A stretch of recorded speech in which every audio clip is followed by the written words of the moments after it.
Hi, everyone. I'm Melissa Bell, CNN's correspondent here in Paris, and really excited to be moderating this panel, which is specifically devoted this next 45 minutes or so to AI and the role that it can play in tourism, ecosystems, the idea of the role that it can play in social inclusion, in economic opportunities for local populations, international travelers, and this with the idea of ethical, sustainable tourism in mind. And we have two specialists with us today to discuss this. We're delighted to be able to welcome Shaikha Al Nowais, who is the General-elect of General Secretary-elect, of UN Tourism, and Adam Oubuih, who is the Chief Executive Officer of Atout France. To both of you, just to open the discussion, give us an idea of what role you think AI will play in the future of tourism. Shaikha, to you first. Melissa, thank you so much. Thank you for the introduction. I'd like to thank Vincent and the organizers from the Paris Economic Forum for inviting me. I'm very pleased to be here with you all today. It's a small crowd, but we'll try to make it as interesting as possible to you. Look, AI is very important, not only in tourism, but I think in so many industries. What I think personally AI can do in the travel and tourism industry is, number one, collection of data. Having enough data to be able to build on and capitalize on to build a better guest experience to the traveler is very important. And that's what I think is very essential at this time and this stage. It can help with visitor flows. It can help with understanding the travelers, the consumers' behavior, knowing how to serve them better, knowing what to expect from them, knowing how to serve as well. And at the same time, a lot of businesses from the private sector, and you know, there's a lot of stakeholders that work in the travel and tourism industry, and I'm sure Adam here can build on that. It's very important that the stakeholders use this data to build the right experience for the traveler. The traveler now seeks adventure, seeks a better experience, seeks a better service. And it's very important that we know what to do with data and AI and how to use it. Adam, to you, picking up on that point, that people expect now perhaps a higher standard from their travel, from their tourism. What role does AI play in that? Absolutely. Thank you, Melissa, and thank you, Shaikha. I'm very glad to be here. As you know, France, as the world's leading destination, was visited. We take AI very seriously, and we've put a lot of actions in it. So AI can do three things. The first one is to democratize access to the destination. I'll talk a bit longer about this later, but we have an AI-powered website where we can personalize experience and mobility depending on everybody's disability or accessibility needs. That's one. So democratizing access to the destination. Number two, redistributing tourism towards less known territories and across all France. And as you know, France is very large, and not to speak only about mainland France, but also we have very large overseas territories. And the last thing that IA can do with the help of data is help working on resilience. We talk about sustainable tourism. Sustainable tourism is about preserving the environment, preserving local communities, and also, and people tend to forget that, making sure the economic model is sustainable is the three at a time, not just one out of the three. So it is about protecting, I suppose, local communities as well. Shaikha, you at UN Tourism have vast experience in this area. There are, of course, very different needs, very different wants from tourism. Very diverse population that is heading to touristic areas. How can AI help with that? I think it's very important that we make travel accessible. And as Adam just mentioned, accessible for all. We need to know how, through AI, we can serve all travelers that have either disabilities, travelers that are not mobile, travelers that have language barriers as well.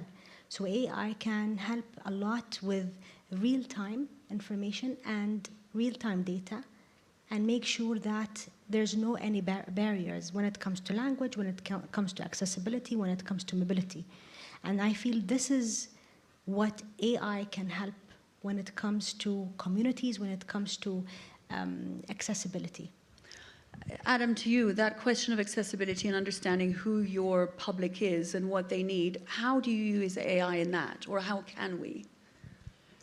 AI is, to put it simply, is both at the same time the revolution we have known with the social networks, and at the same time the revolution we have known with all the internet use. And AI actually completely changes the relationship we have with these two tools. And so that means with the right data, with the right algorithms, we can actually tailor-made actually destinations, not only destinations, but also how to say that, experience, culture, heritage, narratives around one destination. And so AI will help it will not only change the value chain of tourism, it will not only change what we can do with tourism, but it will also help us to preserve it. So to give you an accurate example, in French Polynesia, for instance, we use AI to make sure that all tourism is done both is economically beneficial for the local communities, but we have in real time monitoring not only the number of persons on the sea, the temperature of the sea, the biodiversity in real time. And so we can know where we need to promote the destination or when we should perhaps stop it, when we should, which public we should talk to, which projects would be the less dangerous for the environment. So it is, Adam, therefore about governments making sure that these tools are used properly, or individual companies? I think it's both. It's both. It's a responsibility for everyone, from the tourists to the government through the tourism companies. In France, again, we have very strong ambitions with IA. We believe it's a tool to help us being more responsible. Of course, there are challenges, and I'm happy to discuss this later, but for us, it's a fantastic tool, provided we have the right training for the people, we have the right data, and we are transparent about also the harms that sometimes tourism can create, and also damages, and also how we can reverse them. What about in terms of, I mean, there's an inherent issue with AI about accessibility and inclusiveness, because some people will have access to it, some people won't. Some countries will look ahead, as you suggest France is, to using it efficiently and in a way that promotes not just its tourism sector, but protects the parts of its country that he's protecting. How do you ensure, Shaikha, perhaps to you, that AI is available to all of those who need it, and there isn't a gap in terms of who gets to use it and who doesn't? I think awareness is key, Melissa. It's important that we make our communities aware of how AI can help. I'll give you an example. Through one of my encounters in Rome, I remember, the mayor of Rome was very pleased to announce or launch a virtual assistant called Julia. And this virtual assistant you don't have to download an app. It's something that can be downloaded on WeChat, on different communication channels. WhatsApp, WeChat is used by China. Different platforms that can be accessible by different countries and different people that have different cultures, different backgrounds, and this virtual assistant will help them know how to navigate within Rome in a more efficient, more productive, more, it's very important as a traveler that you leave a lasting impression. And I think this is what the virtual assistant needs to do. They need to assess the crowds in different destinations in Rome. You have the Colosseum, you have beautiful attractions that are very busy. But this assistant will allow you to know where to go, and if not to the Colosseum, they can go to other attractions that they might have not known about without Julia, the virtual assistant. So I feel there's a lot, and Julia builds its algorithms, builds its data based on real-time information from municipalities. It's linked to all key government agencies in Rome that will give them the right and accurate information. So it's very credible, and it's very accurate, and it's very reliable. And it's safe at the same time. And makes a big difference to the user experience. So I was experience. actually, just before coming to the panel, I was going through the reviews of the guests that have actually experienced Julia. And they all speak positively about how this tool helped them experience Rome in a much more interesting manner. That's fascinating. And of course, this has implications for Paris, Adam, as well. Yeah. We did an entire report the other day on the fact that Emily in Paris had driven people to Montmartre in numbers that are just uncomfortable for local populations. I guess that there are also applications of AI to help preserve cultural heritage spots that are particularly attractive to tourists and to ensure that they're better used or visited, rather, for local populations and the tourists who aren't having to go in peak hour surrounded by others. Absolutely. One good example is Notre Dame. When it was rebuilt, we used to have IA-powered systems that allows us to, in real time, to work on the number of people visiting the site, to preserve it, and also to preserve the life of the Parisians. That's one example. We have other examples where, for instance, Le Louvre in Lens, we have a multi-sensorial IA-powered software that allows us to include people with any kind of disability, and so that they can experience the Louvre in Lens, including sometimes an experience of burglary and a steal of jewels. But also, it's the same in the Cité des Vins in Lyon, for instance. And so, yes, we have a lot of IA deployed in terms of, indeed, preserving local communities, but it goes further than that. What we're doing in France, we are trying to link IA, tourism, and urban planning. And that's a long-term goal, and some cities are experiencing this with us, and among them, of course, we can discuss about Paris. One thing, though, and maybe I can just point it now quickly, is two of the challenges we have talking about inclusivity is cultural bias that IA can have and algorithms can have. And also I was mentioning earlier that it's similar to the social networks. Social networks we've seen in the past 20 years, they've had a strong effect on teenagers and children. So we have to learn from this experience and make sure the cultural biases, the biases in the models are not repeated, and that every culture, the Parisian culture, the French culture, the Emirati culture, the world's culture are preserved, and that we don't go into a homogeneous culture that is driven by IA. And will that be a function of the development of IA, that can be avoided, Adam? Or is that to do with the beginning of it? Or how can that be countered, that cultural bias that you mentioned? With two things. I think the IA companies and the private sector has to raise, and so it's not a fact that only American and Chinese companies, it's not by a necessity, it's not necessarily only American and Chinese companies that should take the lead. We have very nice companies in France, such as Mistral. Other countries have nice startups and are working on it, so it's also creating an ecosystem, both public and private, that allows IA to take into consideration this cultural diversity. And in France, as well as in the United Arab Emirates, cultural heritage is very strong, and we fight for it. And I think when we talk about, when our political authorities talk about sovereignty, it's also true in IA. It doesn't mean we won't use the technology. It means we have to have our own data, algorithms, data centers that allows us not to dominate, but just to express our own culture. And that's exactly what tourists are looking for. They come to France, to Paris, not to see an American movie, not to see Emily in Paris. We work very well with Netflix, by the way. We're very happy, but they come to see Parisians. They go to Marseille, they're going to see people from Marseille, etc.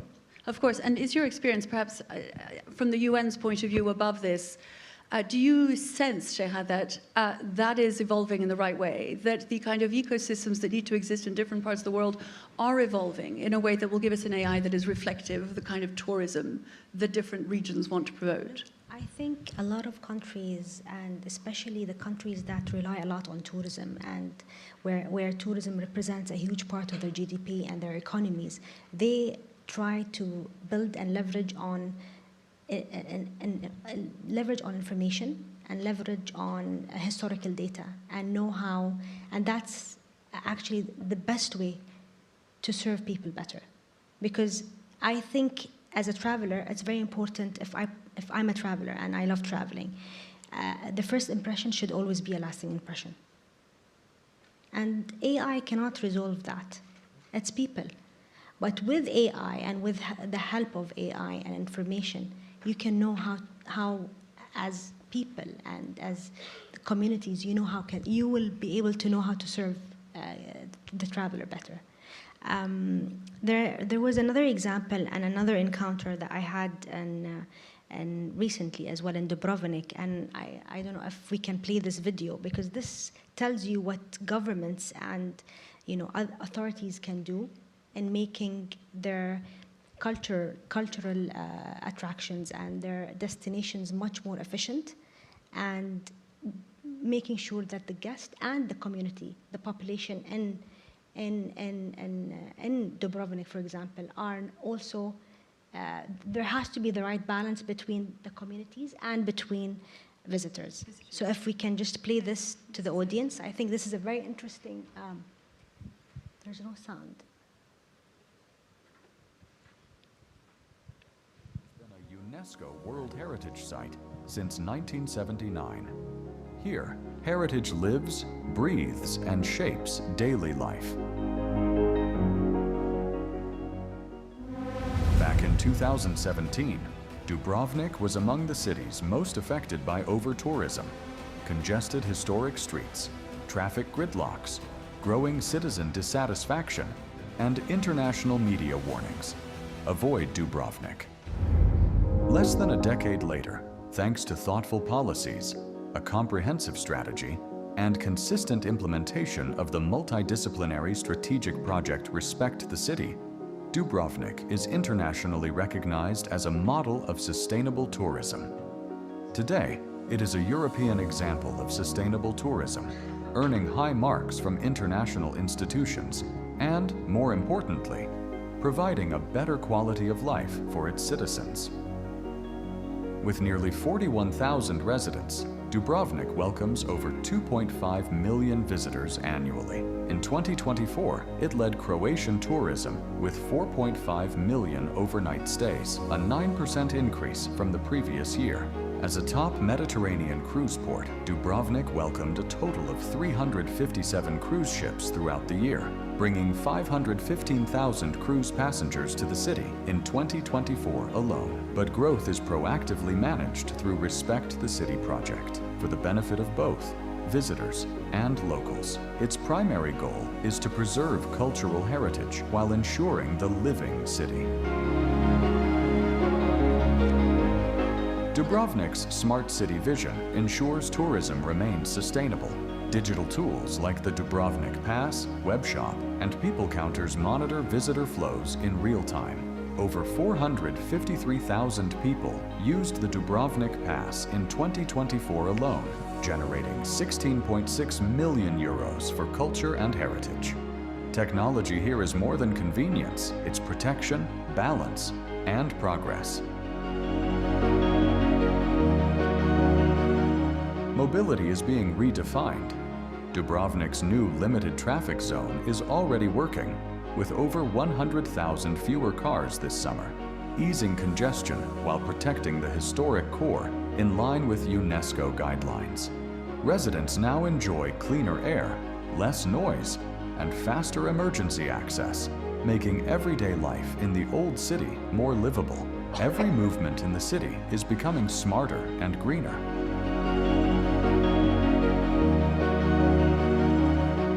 Green growth is at the heart of Dubrovnik's transformation. From major park renovations to 150 newly planted trees, nature is being nurtured. Lokrum Island, a protected reserve since 1948, remains a sanctuary for over 150 bird species. And as Croatia's first plastic-smart city, Dubrovnik is leading the way in reducing waste and single-use plastics. Preserving a living city requires planning and participation. The UNESCO management plan for the Old City was built with input from citizens, experts, and institutions. It guides every decision, balancing protection and daily life. With research-backed strategies, Dubrovnik ensures sustainability is not a slogan, but a shared practice. Facing the climate crisis, Dubrovnik acts. From seawater-powered heating in heritage buildings to 3,700 new LED streetlights, emissions are falling, efficiency is rising. Water infrastructure has been renewed, and solar energy is growing in homes, all while preserving one of Europe's most valuable cultural legacies. This is adaptation, not just for today, but for generations to come. Dubrovnik, a city where heritage meets innovation, where tourism serves sustainability, and where the future is smart, green, and resilient. It's a remarkable example, Yes. and there are so many cities that have been plagued by Yes. over-tourism, and this, you suggest, is a big part of the answer.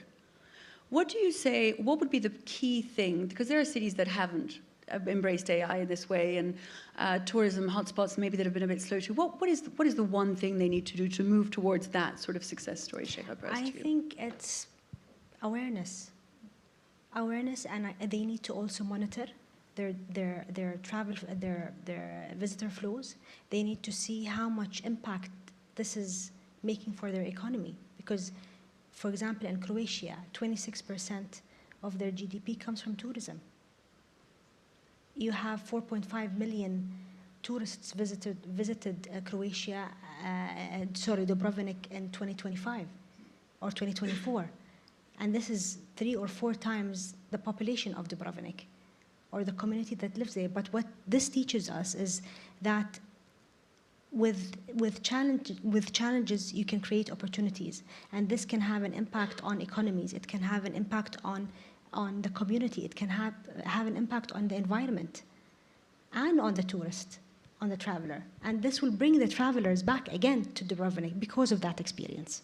And this is presumably your experience here in France as well, Adam. What have been the biggest challenges in introducing AI, or rather putting it at the heart of your strategies when it comes to tourism here as a concrete example? Training. People are, we will become the world's most sustainable destination by 2030 thanks to IA, but we have tremendous work to do together with all partners to train people, and also working on public policies which interact together from the national level to the regional level to the local level. And actually coordination and training are both the 2 challenges, and the last one is economic model. Economic model has to be a win-win, and if the IA serves an economic model for companies which are outside France over 50%, then it will not help have a sustainable tourism. So more French companies involved?